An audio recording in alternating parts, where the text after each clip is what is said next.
Well, hey there, everybody. Welcome to the Profit Tool Belt podcast. Today's guest is Paul Redman, and Paul is going to talk to us about something a little bit different in the world of bringing in new business that you hadn't considered to your construction or trades company. And he's got a lot of experience with that. Now, he comes from the HVAC side, heating, ventilation, air conditioning, refrigeration side. And what's interesting about that is it's going to stretch your mind. I want you to think about how you can apply that to your business, even if you do forms and concrete, even if you do landscape, even if you do roofing. It doesn't matter. It doesn't matter what your trade is, because we're going to stretch your mind today by thinking about new ways to get new clients. I think you're going to love it. So stay tuned. Mr. Paul Redman, how are you? I'm doing well. How are you? Merry Christmas. Can you say Merry Christmas on this podcast? You could, absolutely. You can say Merry Christmas. You love Christmas. I love Christmas. I sense you do too. We love We're both Christmas. wearing plaid. Yeah. Yeah. I was going to ask you about your shirt, actually. It's not often I meet a man and think, I'd like that shirt, but I would like that shirt. I would like your shirt too. Maybe we should swap. You might have a lot more room in your shirt. I don't know. It's the brand my wife brings home and says, here, try this on. She's got great taste. Yeah. Thank you. Thanks. For people who are listening to the podcast, it's also being recorded for video. So Paul and we're starting off strong here. It's very nice. I think so. I don't even know when this is going to go live, but we are recording the week before Christmas. That's right. Yeah. I'm a Christmas geek. It was the week before Christmas. Did you see that clip that I shared? I did, and I like your style. That's way more creativity that I could muster up for my audience. So yeah, great job. I like Christmas. As a matter of fact, and we're here to talk about you today, but a lot of people know this from listening to the show. My first trades company, if you can call it that, I installed Christmas lights on homes. Underrated. In a unbelievably underrated. Why would you do? Well, why are you doing this? You should still that's an unbelievable way to build relationship with a customer. Rich people don't climb on their roofs to put lights on. Yeah, that's what I found out. Right. They don't own ladders. Why would you? But today we're here to talk about bigger things than how I started, because I want to hear about you and your perspective on the world. So our working topic today is construction and trades businesses make more money using new tools, which is kind of exciting because we're all used to doing what we're doing, but are there new ways? It's exciting. It's also kind of controversial because contractors don't always they want a newer version of the same tool. So what's that called? That's like a new mousetrap or whatever, right? But like a remodel, new things, a new tool can be a little scary for contractors, but we'll talk about that. Well, that change in mindset is why I've asked you to be on the show. And let me back up for a second, because people know that I'm going to ask this question. You ready? Yes, I'm ready. Hey, Paul Redman. Who the heck are you? And how is it you come to be speaking to all these forward-facing contractors all over the world? Dom, I've been asking myself that same question for a long time. Let's start with how I get to talk to contractors. So my first job out of college, my first real job, the one with like insurance and a salary and a company car and all that fun stuff, was a company here in the States that you have up there as well, called Lennox International, a big heating and air conditioning manufacturer. I know Lennox, yeah. And, most companies have a formal training process, and they have one as well. And I have one here, I hope. But, you can't always jump right. Day one, you're not just thrown into a training program. You got to kind of learn the ropes a little bit. And I just remember one of the first people I worked for said, hey, your job's to help your customers. So I hit the road and just started, using air quotes, helping my customers and just kind of listening to what they needed and seeing where I could help and trying to bring some value. And really that's led me to, gosh, how long have I been doing this now? Almost 20 years of just helping contractors and helping them with different things over time. And the next thing you know, here we are. I'm on your podcast, hopefully helping contractors. Well, you've got a podcast as well. I do. And do you want to briefly mention what it is? Why, that's mighty kind of you. So it's the Change Your Filter podcast, which is kind of a cute name because, and we'll talk about this, maybe at the end, but, we have a a filter delivery service that we do for contractors. That's a terrible description of it. I'm trying not to be too specific. I'm trying to keep it broad.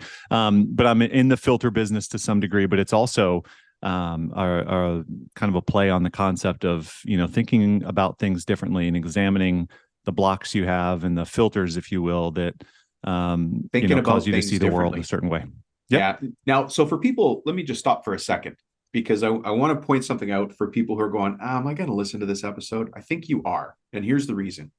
What Paul is talking about is what I love and the construction and contracting business is missing. We are missing recurring revenue. We are missing repeat business. Now, some trades have it more than others, right? Pool cleaning guys, they're going to go back and clean the pool the next week. Electricians, specifically on the service side, there's service contracts. Now, some of you listening are going, I don't really like service work. It's not my thing. Well, that's okay. But when you want consistency and cash flow, when you want to have a business that grows, when you want to have a business where you never have a bad August or a bad January, then you need to start looking at having recurring revenue. And so let's loop back to that later because I already, filters have to be replaced, which means filters have to be rebought, which means that that if you sold 10 of them this year, you're going to sell 10 to that customer next year, etc. Yeah. But let's take what you know and ramp it up for all contractors and all trades by stepping back a second. Sure. Does the internet work to sell construction and trade services? Absolutely. And it does now too. It just doesn't always benefit the local home service contractor. It might feel like it does because maybe someone's getting leads through someone like Home Advisor, or I don't know if I should name other types of lead companies. But absolutely, like you have this whole phenomenon of people buying online, shopping online, and becoming more and more comfortable buying more complex things online, and even things they would have never bought online, pre-COVID, or you name it. I had to go to the mall yesterday, and I'm not being dramatic when I say this. Never again. The way Never you said again. mall, I had to go to the mall. It was awful, and I'm not being dramatic. And I'm sure you can tell by looking at me. I'm a pretty tough guy. I can handle my own. I can handle a mall that's over your eyebrow raised when I said that. Anyways, I don't know if I can ever go back to a shopping mall. Yeah, I can't do it. So it's interesting. Does it mean that the entire home service business or HVAC or plumbing, electrical can be all done online? Well, of course not. But some of it can be. Or how much of the process can a contractor take control of and not just give up and say, that's too hard? Yeah. I think, we're probably beyond the point where we have to convince people to get on the internet. But I do want to separate what having a website or having a web presence or a social presence does. There's two ways to look at getting interest for your business. One is lead generation, so getting new leads. And the other one is conversion rate, which means when somebody's already interested in you, getting them to actually buy, right? And so I don't know what your thoughts are on this. I always say that marketing makes the phone ring and sales makes the cash register ding. Yep. Right. But you can't, some tools are good for one thing and not for another. And then some tools are good for reverse, right? Yeah. And I think back to when I first got in this industry, 2008, I remember going to some national conferences for HVAC, and the presenters were talking about like different ways to be viewed online through things like directories, and reviews weren't really quite a thing yet. And then a couple of years go by, and then it's, 2012, 2013. It's like, oh, maybe you should have a website. And then by 2015, 2016, it was like, okay, we were really, really serious. You should really have a website, and it should really be your own website. And oh, by the way, having a website isn't enough. You need to do search engine optimization and Google AdWords. And I feel like, by 2019, 2020, most home service professionals have finally got to that point where they have a website. Well, now what? So now websites generally, you mentioned conversion. They have two mechanisms for conversion. One would be a phone call, hopefully clicking on a call tracking number. And the other would be the contact form, and then maybe chat. I'm of the belief that like, hey, if you're selling something, take a payment for it on your website, convert with a credit card. That's how conversions measured in the world of e-commerce. Yeah. There are so many opportunities out there that, let me back up. It's a hamster wheel. Like having a website's not enough. Having a Facebook page, not enough. Having an Instagram account, not enough. You've got to have it, but then you have to manage it as well. Yeah. Right. It's like having an animal or a pet. it's fine to say you have a dog, but you got to walk the thing. You have to train it. You have to wash it. You have to treat it for fleas and love it. It's the same thing with websites and social. And then you mentioned some really important things there. What's your tool on your website or on your social media channel to get in contact with you? Right. That's what I want people to do. I want them to call me, or I want them to click and fill out a form, but that has to be really clear. And, Yeah. people are missing that, but there has to be some sort of call to action, and just having them visit isn't enough.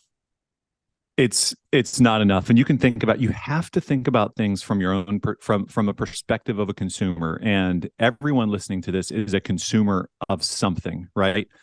And imagine, I think I just saw you take a sip out of a Yeti cup. Is that right?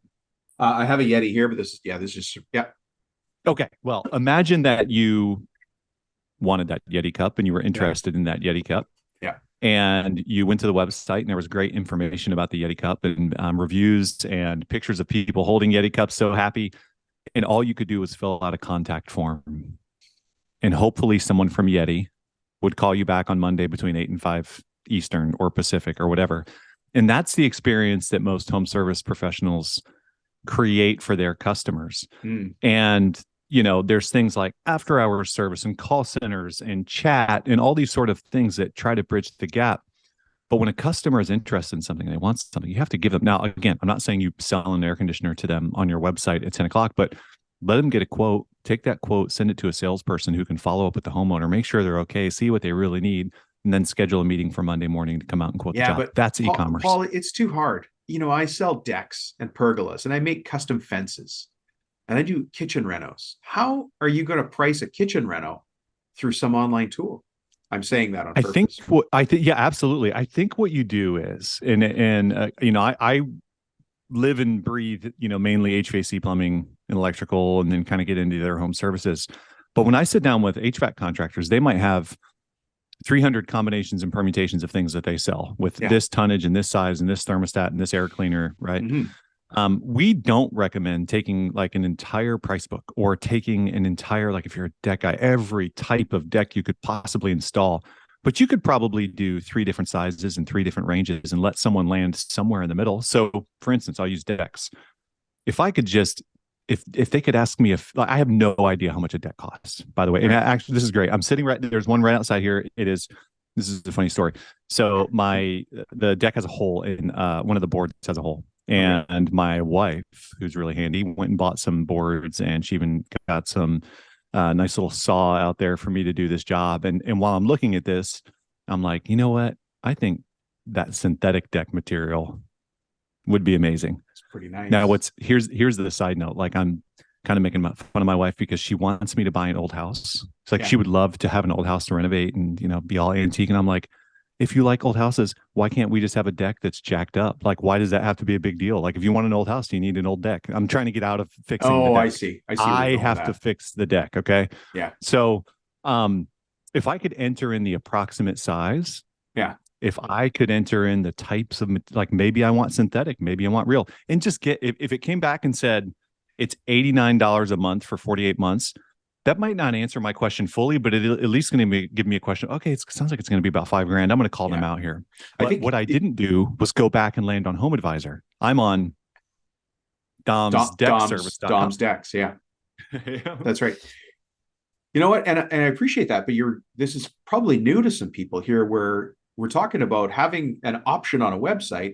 Let's use a deck just to continue that example, but it doesn't matter. Dom's Decks for Dummies. Dom's Decks for Dummies. I might be the dummy in that, but we could engage people by saying, download this guide or fill in this questionnaire, and it's going to give you a price range. It's going to say, from what we know now, your deck could come out, with this kind of materials, and it's, you ask all the questions you need to ask.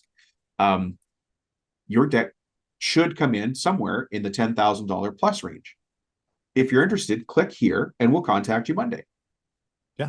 Right? Because half these people are filling it in while they're drinking a beer, and they might be in their underwear. And they're going to, exactly. And but they're still serious about buying. They're still serious about buying. And if that lead were to go to some deck lead aggregator, then they have 15 deck guys calling them on Monday morning. Right. Yeah, it's Yeah. a totally different So the experience. point, and this, I'm glad you brought that up, because the point of putting all the effort into building a tool like that, even if it's not accurate, and as a homeowner, I don't care about accuracy. I just want to know that somebody cares about what I care about, which is the deck and the type of material and the railing and the steps. And it's, oh, you don't understand, my house has a slope away lot, and I don't know how we put the fence there, and we put the stairs there. I just want to know that you care and ask me the questions.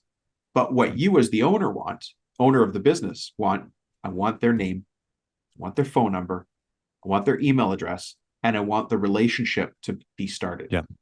Right. Yeah. And I want their IP address so that I can chase them around the internet with ads for the end of time until they buy What the deck. what do you mean by that? Because that might be new to people. You want their IP address so that you can Yeah. chase them around the So internet. What kind of tool is that?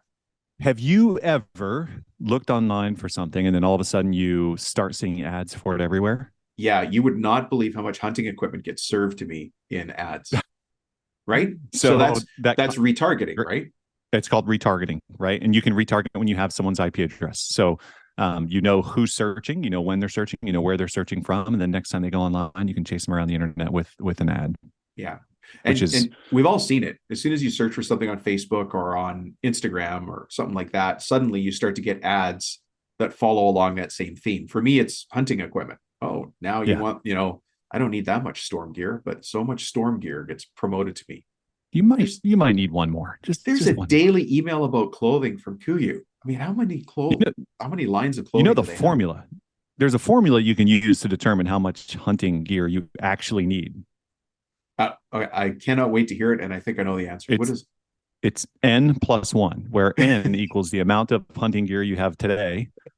Just one more. just one more? Just one more. And then as soon as you get that, you just look at the formula again. Just just one more. Just one more. That's true. Hunting gear, fishing gear. That's a bike joke that I took to hunting, but It's I'm sure it however it's applies. true. Yeah.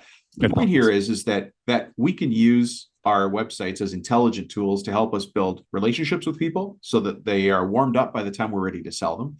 And then for those Yep. people who are interested in buying, in your case, you really understand the MEP, mechanical, electrical, plumbing industry, Yep. and filters specifically, where people can make a purchase right there and say, you know what, honey, I clicked that off the list. The filter's going to show up. Exactly. And I think I want to go back to something you said earlier. You were talking about recurring revenue. And I think every contractor listening to this knows the importance or has heard the importance of building a building a maintenance plan or building some sort of monthly membership, and some people build their business around it, some people are completely against it depending on which vertical you're in. But my point is this: if someone's selling memberships and running ads for memberships and talking about memberships and selling their good, better, best, gold, bronze, silver, whatever they want to call it, and running an ad, and then the customer lands on the website and they can read about 15% off and priority service and priority dispatch, let them put their credit card in. Let them put their credit card in. Let technology follow up with your customer and send them the order confidence, send them the, hey, oops, it looks like your credit card's going to expire. Why don't you jump in here and update? You don't have to manually do all those things anymore. Let your technology, let your website work for you, as opposed to it just being this external thing that exists out in left field that you think does something, but maybe it doesn't. Anyway, off my soapbox. No, it's a great soapbox because there's people who listen to the show enough that they would be able to piece together who I'm talking about. But there is a handyman in Boston, and he's the best handyman in Boston. That was a total inside joke. And he has figured out how to sell handyman services online by subscription.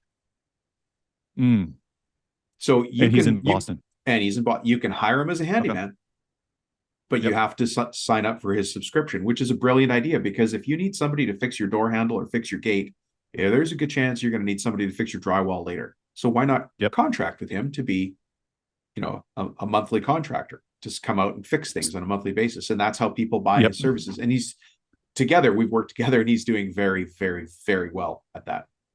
And he then gives those jobs to local contractors in local markets. Is that how that works? Or is he just working in Boston? No, he manages subs now. Yeah.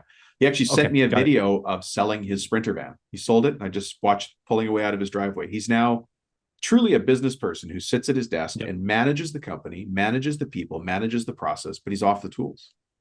So that is the perfect spot to explore. So one, that is awesome for him. And I'm sure he's a great guy, and he is Yeah. a great guy. Yeah. But that same concept is happening in Silicon Valley. That same concept is happening with all these technology companies where they are looking at industries that are behind the times Mm-hmm. and figure out ways to bridge the gap between modern customer expectations and where contractors exist today, and filling in that void where there will be companies that, your local AC company out of, Northern California, that you reach out to anytime you have a problem with your air conditioner, and it's magically fixed, and all for the monthly price of $189.99. Like, that's happening. And that is what we have a window of time, but that's what we're doing in contractor commerce, is letting contractors, have a shot at that type of business. Take advantage of that. You know, that this occurred to me as I was preparing for our interview today, is that everybody listening to the show is a contractor. They're an owner. And many of them have children, kids, mm-hmm. who are interested in doing something in their lives. And, of course, as a parent, you want to help your kid wherever possible. But you might be thinking, okay, well, listen, let's just keep using decks and docks and things like that. Decks, pergolas, fences, just carpentry as the example here. My kid doesn't want to join me in the deck, fence, pergola industry. Right. My kid doesn't want to be a kitchen renovator. My kid doesn't want to be an HVAC. My kid doesn't want to be an MEP, whatever it is. But maybe there's an opportunity for your super savvy tech kid to join you and do what you're talking about, which is find a line of business inside the company and market the heck out of that and turn it into a thing. Absolutely. Yeah. And right now you have a unique opportunity, because very few contractors are doing this, where it can be a differentiator. It can be, Dom's deck service online or in person. Right. Right. I mean, you're limited to how many decks you can quote based on how many homes you can get to within an 8-hour period of time during the week. And then based off how much traffic's converting into, sure, all of those things, you can just open up. It's a whole new world of opportunity. But you mentioned younger kids, and I want to pause there for a moment, if you don't mind. Kids trust the internet way too much, like way too much. And I have 4 of them, and 2 of them are active TikTok users. And anytime a child I'll talk about my 19-year-old and 13-year-old, anytime they want to know something, they speak into their phone. No one types. That's another thing that contractors need to be aware of. Like, you and I will type a sensible query into Google. No, I'm a speech to text guy, usually because I'm driving. So what I'm doing. I don't know if I have a respect for Google or lack of respect, but like, I will ask the question in a very sensible way, knowing that I'm going to get a sensible answer if I ask in a sensible way. Kids will just be like, first of all, they don't necessarily say Google, they say search up. So they'll say, search up air conditioner price near me, cheapest. Like, that's what they would say into a search engine. And if you ask a 13 or 19-year-old this stupid question about, we'll just use air conditioning, about, when they're a grown up and they have a place like mommy and daddy and it gets really hot and their thermostat's not working, what's their process? They will describe a process that begins and ends online with air conditioning or plumbing or electric. Like, they don't know about the 3-bid thing. And by the time they're having someone come in your house and do 3 bids, by the time they're actual decision makers, pretty powerful reminder there. They don't, Paul. They that's don't know pretty about powerful. It. Yeah. They're going to assume that it was never a thing. In 10 years from now, when they actually have the money, they're not going to do what we did, where we go to Google and search for 3 contractors. No, they're going to find the easy path. I also don't think it's 10 years from now, because you've got a lot of people in, especially in major centers where you got a lot of tech. You got some sort of tech business where people are busy, they're overworked, they're paid well, but they just don't have time. And again, like my first business, people didn't have ladders. They don't own a ladder. How could you? I don't know how you have a house and not own a ladder, but that's my market. That was my market. And for all of us, you might be saying, I don't know how somebody could not have a CNC, but I don't have a CNC. Me either. Yeah. Right. And I'm still involved in the trades. But if we start to think about how people are searching today, that's really important. And of course, there's people out there and there's programs that can tell you how people are searching for long tail keywords and what they're really saying online. But it becomes even more valuable to find that that way to engage somebody. Like, hey, build your fence using this handy wizard tool on your computer. And then maybe they'll sit there while Totally. they're watching TV and click through and go, yeah, I'll give the guy my email address, send me the report. Absolutely. And you mentioned, sitting on the TV at night. If I look at all of the data that we see at Contractor Commerce for contractors who are using us for things like online pricing, it's overwhelmingly used at night and during the night and weekends. When that search is going to land somewhere else, like you said, build a fence. Like Yeah. the way to build a fence around your customer is to let them do that on your website and not on On Home somebody Advisor else's or website. anywhere else. Yeah. Well, you're not going to be able to on Home Advisor. But we have to capture people where they are. So there's a lot Yep. behind this. Now we could choose to ignore it and we could do things the way we normally do, but it's things will change as they always do. It's a great reminder you just gave us that kids are going to pick up their phone and say, hey, for me, I'm looking at my phone now because if I say the name, she's going to start searching for things. Yeah. Right. Mine probably did. You're looking at yours as well. Yes. I won't say it. But I have to take that into account, how people are finding me and then how I convert that. So again, it's lead generation. So somewhere there's a demand, and that demand is I need to know how to replace my filter, or I need to build a fence, or whatever it is that my problem is. And then I have to capture that person's information. And it's important to do that. And as you're saying, why not capture their credit card as well? Because if you're a fix to the solution, imagine a busy parent that has just got enough time to say, yeah, I'll noodle around on building a fence or finding the right filter. It's like, oh my God, I found what we need. Just click, buy it, have it delivered. Exactly. Yep.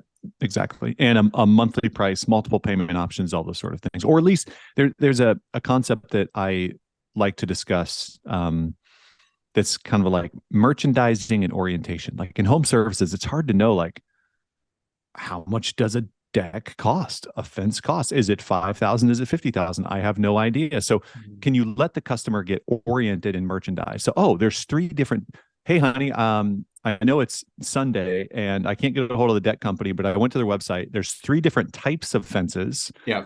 And there's 3 different ranges depending on your square footage of the area. And I don't really know what it is. So I sent them our information. They're going to call us. They're going to actually come out to our house. Now, see what I did there. In home services, it's normal to go out to someone's house and measure and tell them the reason why they should do business with you and sit down at the kitchen table and show this price, right? That should become a value add, not just something we do. Like, it's expected, but in other words, imagine the scenario where they're like, I went to their website, I got a quote, but then they sent this. I wasn't sure about the type. So they actually sent Jim out, and Jim came here and he actually customized it based off of our fence because we have that tree that goes around it. So see what I did there? Like it's the same thing that would have happened, but it's a completely different like receiving of that information. But you're ahead above the next guy. Exactly. Yeah. I do like that idea. And I know somebody out there who's doing that right now. One of my clients does a lot of fences, and he's got you don't know the features in fences right now. There's dog windows. There's cat windows. There's things you can build into the fence that, and that immediately captures people's attention. So imagine, let's go back to that busy homeowner who's finally got time on a Saturday night and they're noodling around on the internet. They're like, we know we need a fence. I put into this website, I think it's about 60 feet this way and about 60 feet that way and 60 feet this way. Here's 3 options. And, we can have a doggy window. And we can have a kitty window. And oh my goodness, well, we could add these features. And it looks, I don't know, honey, it looks like it's going to be this many $1,000s. You automatically have a qualified person. You're going to disqualify a bunch of people. And again, folks, please don't be worried about disqualifying the wrong customer. Let them go. That's just a waste of time. Yeah. That, it's funny you mentioned the doggy door thing. So in the HVAC world, we would call that, an add-on or accessory or an upgrade. And in the HVAC world, like, no one knows how much an air conditioning system costs. It's completely private information until a contractor comes in your home. So the way it works in this world is like, you sit down, you do the technical assessment, and then you present the options to the homeowner. And when you show them these options, like, eyes light up. They're like, oh my gosh, $16,000 for an air conditioner. And like, I didn't even know, gosh, I thought it was like more like 4,000 or 5,000.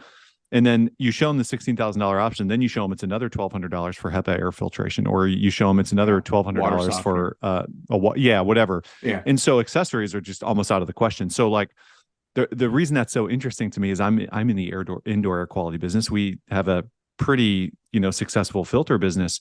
Like filters should be sold on every single installation ever, yet it becomes this extra thing that's thrown on if there's enough budget, if someone is like just a well, that takes me to a financing conversation, because if you're already spending $16,000, that money's coming from somewhere. And if I can help people cash flow it, break it up into, easy payments over 36 months, I'm not going to provide that financing. Some finance company's going to do that.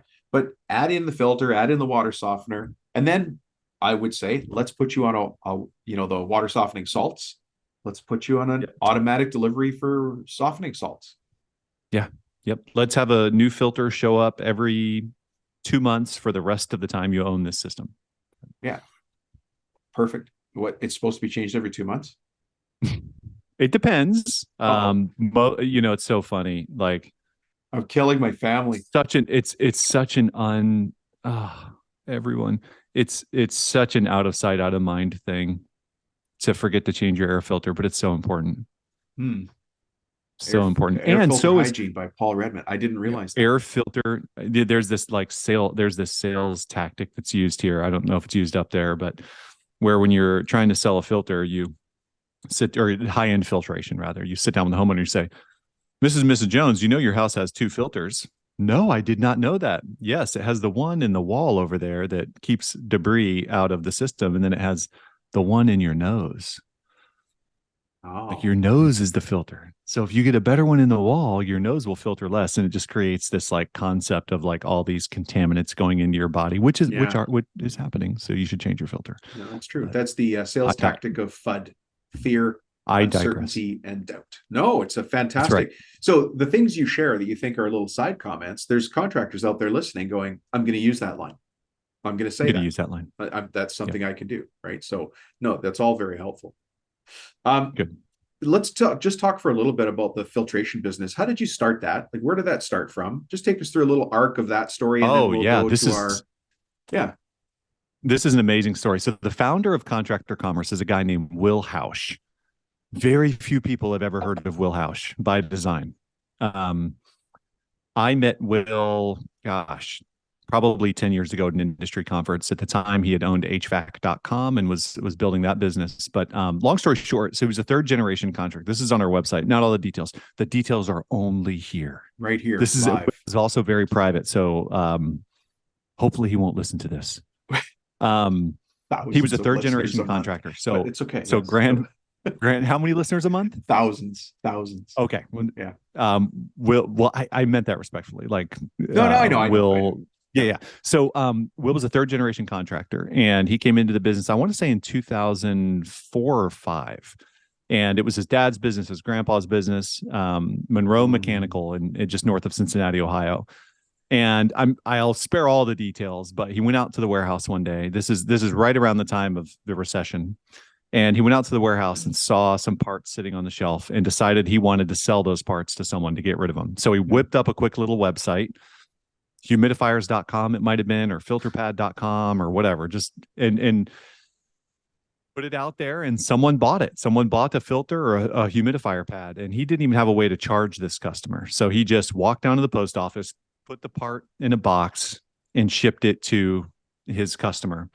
And so Will, being an entrepreneur, he ran his mechanical contracting business while at night and weekends, putting things like filters and humidifier pads into boxes and shipping them to customers. He eventually sold the mechanical contracting business and went all in on e-commerce. I want to say 2012 was that change. So fast forward 2012 to today, if you are buying a genuine OEM filter on the internet for now, these are non-generic, so all the big brands that I won't name, but they're all I saw them there. They're brands. All we've heard of them all. There's a good chance it's coming from us. And so what we've done with Contractor Commerce is take what we have learned in e-commerce and make it available to contractors so that they can do e-commerce. And an added benefit of that is when they use us to do e-commerce, they get to ship anything they want out of our inventory they get it at our raw product cost plus Mhm. shipping, and they can mark it up as much as they want. And so it's that's one element of it. But the question was what again? Oh, how did we get into e-commerce? Yeah. How did you guys get into the It e-commerce was side? really, I mean, just to when I talked to Will, it's so interesting. Um, he noticed people were buying things online, and he wanted to sell his stuff online, and so here we are. And now we're helping contractors bridge the gap from not selling online to selling online.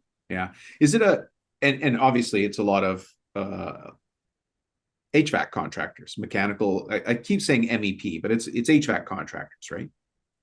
Yeah, HVAC, plumbing, electrical is kind of our first pass, but we have Mhm. non home service. Well, non home service contractors using us. We have locksmiths using us, and that's why the company is called Contractor Commerce. We believe that at some point every contractor will have an online store, and for those who are so inclined, they can use Contractor Commerce to power theirs. To do it. Yeah.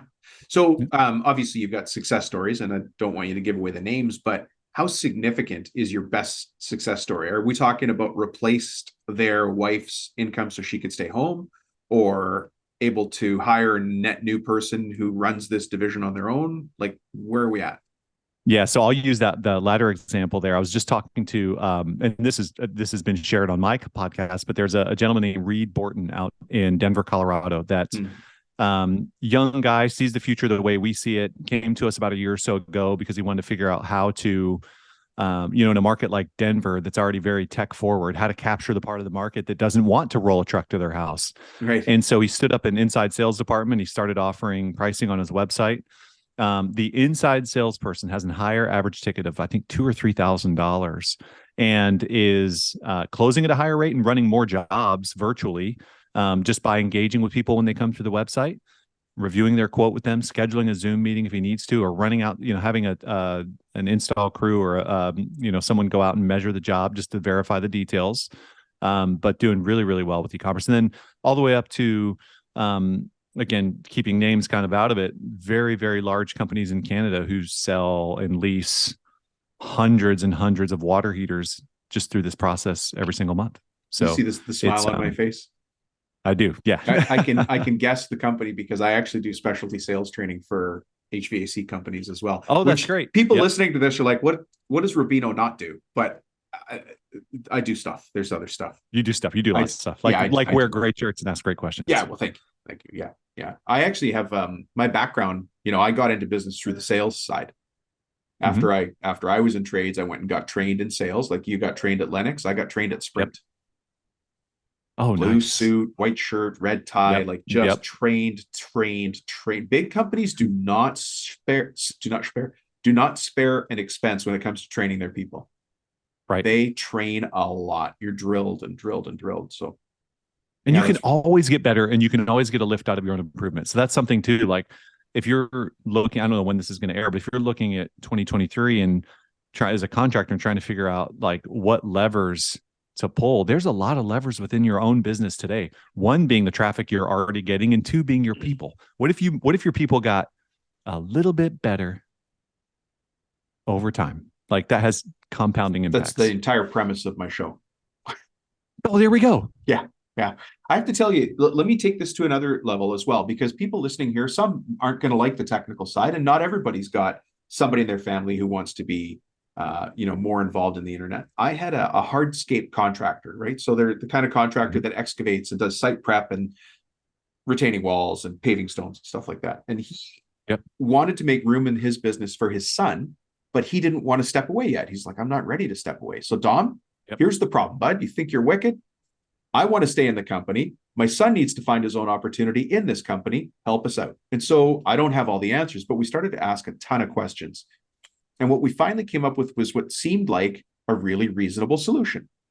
Whenever they did a hardscaping contract, we would send a letter to the GC or the developer who was doing the project and say, hey, we have a maintenance division that would love to take care of your lawns and your underground sprinklers and the maintenance and stuff like that.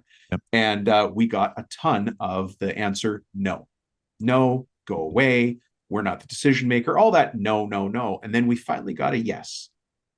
And then we got another yes. And then we got another yes. And so now his son it took him just over 2 years to get that business at a run rate of $2 million a year Wow. In service. in service, in landscape, That's amazing. Yep. mowing lawns and servicing and underground sprinkler systems. So just by asking the question from that existing base and going back and monetizing it, so we call it monetizing that existing base, dad still gets to keep running his company. His son and him get, work at the same office. So you get what you want in a family business, but the son's running another completely different business that's ultimately standalone. And so his son's got his own piece of the world. Dad's got his piece of the world. And everybody's happy. And we just pulled another, at that point, a couple $1 million out of that economy just for that son's business. Nice. There's lots of ways to do this. That's an ideal retirement job for me. I want a job like cutting grass where there's a beginning and an end. Just like, there it is. There's the project. There's the grass. It needs cut. It's completely random comment there. Well, no, but it's fun, right? Fun. He's near you're near. You're not near Vancouver, are you? I am. Yeah, I'm just north of Seattle. But these guys are in the States. Almost everybody that listens to the show is in the States, just because there's a gajillion people in the States, and there's 6 of us up here, and I'm the only one not named Steve.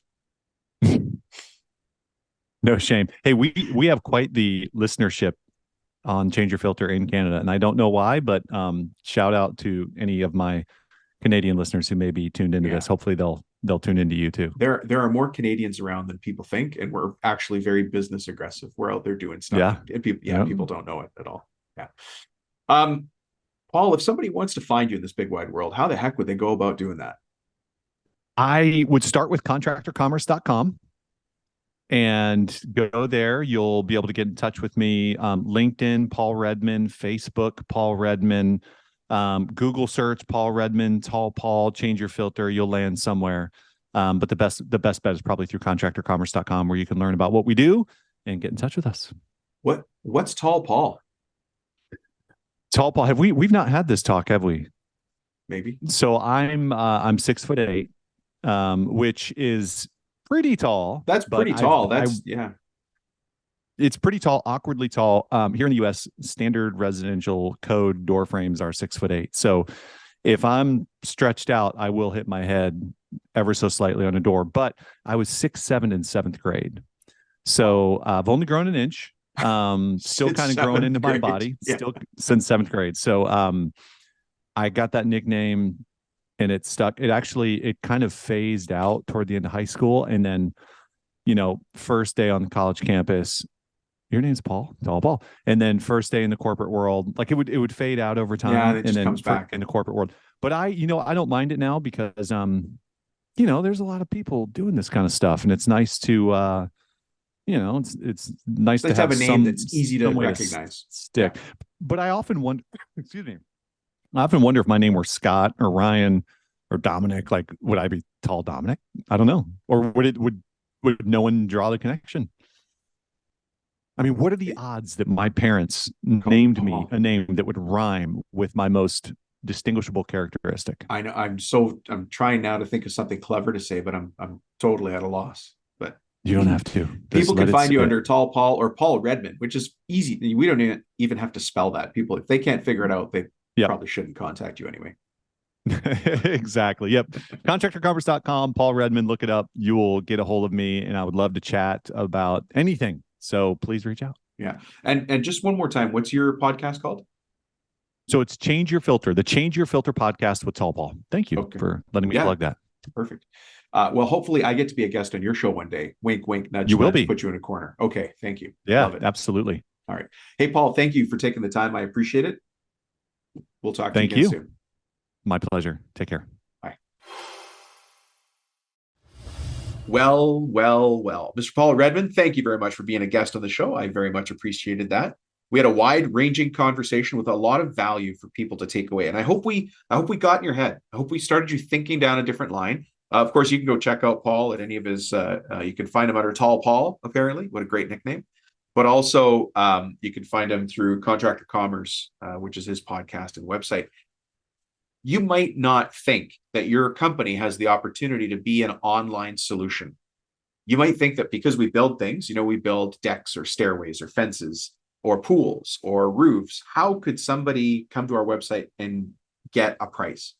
Now, I don't want you to just give away a price, but we want to add value to engage that customer, because if you have finally gotten to the place in your business where you take off on Friday and you want to be left alone Saturday and Sunday so you can relax and hang out with family, why not have a whole pile of nice warm leads waiting for you on Monday when you come back? And you need systems to do that. And one of the systems that Paul was talking about here is a way to engage the customer, get their information so that you can take the follow-up steps later and make them feel loved and kind of waiting to hear from you. So that allows you to have a little bit of that distance in the business. We also brought up the fact that maybe, just maybe, this is an angle that somebody else you want to bring into the business could take and grow and develop internally so that you can be by their side and help them with the startup costs. They're not going to need to buy another office. They're not going to have to get a desk. They can start working side by side with you and do something that ultimately adds value to what you're doing already. And I'm hoping that for at least one of you out there, this is one of your kids or maybe somebody else in your family who wants to start that kind of side gig, which can turn into something bigger. All right, folks, listen, the next segment is one of the most popular pieces of the whole show. It's called Questions and Answers with Dom, and that's where I answer real questions from you. If you want to leave a question for Questions and Answers with Dom, you just go to speakpipe.com/ask Dom, leave your question there, and I'll answer it here. Hey, everybody, welcome to Questions and Answers with Dom. This question came via the Profit Tool Belt website, and thanks for it, Brett. Hey, I'm running a company with multiple equipment, multiple crews, and multiple pieces of equipment. How do I track maintenance on my machines? Because having a full-time mechanic isn't an option for us yet. All right, Brett, well, that's a great question. Thanks very much. And you know what? We're going to answer it right here, right now. Okay, so the question that we have in front of us to answer in this segment of the show is just about equipment maintenance, multiple crews, multiple pieces of equipment. I get the feeling from Brett that he's dealing with a lot of small equipment. How do you track all that stuff? Well, first of all, Brett, congratulations, my friend. You're thinking like a business person and not just a contractor. Fantastic that you're a contractor, but you're evolving and you're going through it. You're starting to think about the future of your business. When you start to think about questions like this, awesome. So first of all, do I need to track and maintain all these things? Yes, just like you need to maintain, change the oil in your car every X miles, or for those of you in Canada, every X kilometers. If you want it to last, if you're beyond using residential grade equipment, then yeah, you've got to maintain this stuff. There has to be some level of maintenance, even from a safety perspective, not much less a cost perspective. So I've got a simple 2-step system for you that takes you to step number 3. How's that? Instead of saying a 3-step system, it's a 2-step that takes you to step number 3. Step number 1 is list all of your equipment. So what's all of the equipment that needs maintenance, right? And so go list all your trucks, all of your small tools. If you got a Vermeer, maybe you call it a ditch witch or something like that. Maybe you got a forklift, just list all the compressors, list all of that stuff, right? Pneumatic nailers, whatever it is, list all of those things. And then next to those things, I want you to write out what kind of maintenance that normally needs, right? So the compressor needs to be drained every once in a while, right? So you should write drained compressor, depending on the model that you've got. Let's say it needs to be drained daily. I know some of you have self-draining compressors. You know what I mean? Like, what does that piece of equipment need for maintenance? What does the forklift need for maintenance? And then also write down how often that needs to happen. Is it a daily thing? Is it a weekly thing? Is it a monthly thing? Is it an annual thing? Is it after so much volume has gone through it? Are there safety requirements? Is there OSHA requirements? Are there federal requirements for safety? Whatever they are, write those down.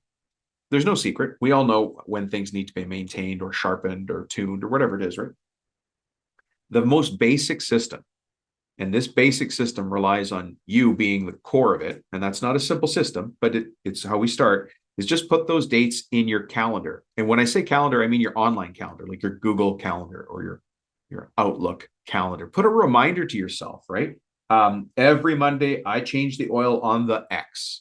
Or, let's say you run a company where you do landscape maintenance or landscaping or site preparation. Well, every Monday, we change change, and top up the oil on the backhoe on this equipment. So that's an every Monday thing. And you have to make it so that that's a rule in your company, right?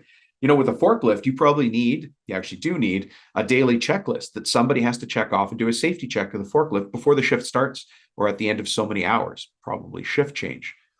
So have that made, right? Have that thing made. And then also have a note on there that says, if forklift fails any of these stages, lock out forklift, immediately report to foreman.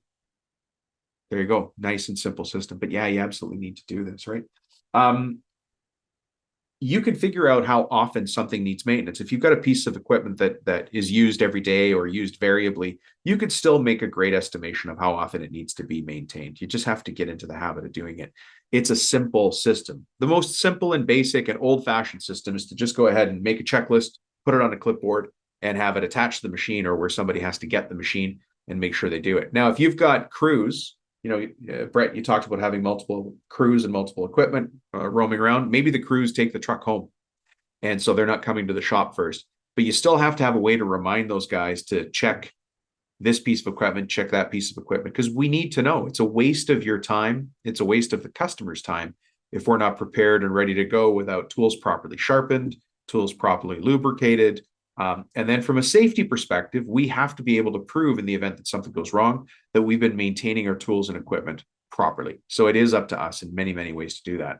Again, I can appreciate that this is a difficult thing to overcome. It's hard because we're changing the way we're running the business. Brett, the nature of your question, just the fact you're asking it means you're going through growth and change. So for that, congratulations. I get that it's going to be tough. And you're going to get through this like everybody else has or will in the future. So you're just leading the way for everybody, buddy. Now listen, in the case where those of you listening say, but Dom, you don't know my people. My guys will never fill out a piece of paper. I can't get them to do time tracking and things like that. I don't, the solution is we keep reminding them and we keep being nice and we keep applying constant pressure. But I'll tell you what I used to do is, let's say we had a guy. There's always a guy who just says, Dom, I'm going to spend more time filling out your forms than it does to do the work. Wouldn't you rather me on the tools instead of filling out this stupid paperwork? And there's just no getting through to the guy. And so this has to be a last resort. But I'll tell you, this one used to work like a charm. On payday, I would hold his check. Now, it would be written. It would be on my desk. But before you knew it, I would hear him stomping down the hall, swearing my name, I might add. Where's that Rubino? I got to talk to him right now. And of course, he comes barreling. I can see the guy's face. He comes through the door. Hey, today's payday. Why didn't I get paid? What kind of Mickey Mouse operation are you running here? I'd say, hey, Jerry. Let's say his name was Jerry. Great to see you. Actually, I have your check right here. Well, how come you didn't give it to me? What kind of operation you running here? I'm a honest day's work, honest day's pay. But, he goes off and I'm like, Jerry, I have your piece of paper right here. This piece of paper is important to you, isn't it? Yeah, quit messing me around. Jerry, there's pieces of paper that are important to me as well. You guys see where this is going. I don't have to do the whole speech. I need you to fill in these timesheets. It's not negotiable. Just like you getting paid isn't negotiable. The check's right here on my desk, my friend. It's been ready the whole time. But you and I seem to be stuck. I need paperwork from you, and today you need paperwork from me. So whatever you feel in your stomach right now is how I feel all the time. Buddy, I need you to do your timesheets. Buddy, I need you to clock in. Buddy, I need you to clock out. Buddy, I need you to do the forklift safety form, whatever it is. Now that we pay people on auto payment, that little tool's gone, but I'll bet you'll find a way to help Jerry recognize the importance of getting you the little pieces of paper you need to run this business. Anyways, Brett, I hope that helped you. A little bit of humor in there. It's a little bit of tough love for sure. Jerry was stomping down that hallway. I'll tell you, I'm sure you guys have had that situation as well. Anyways, that wraps up questions and answers with Dom. Look, if you like this kind of stuff, if you enjoy growing and learning and working on yourself and your business every day, then maybe it's time you joined us in a coaching program.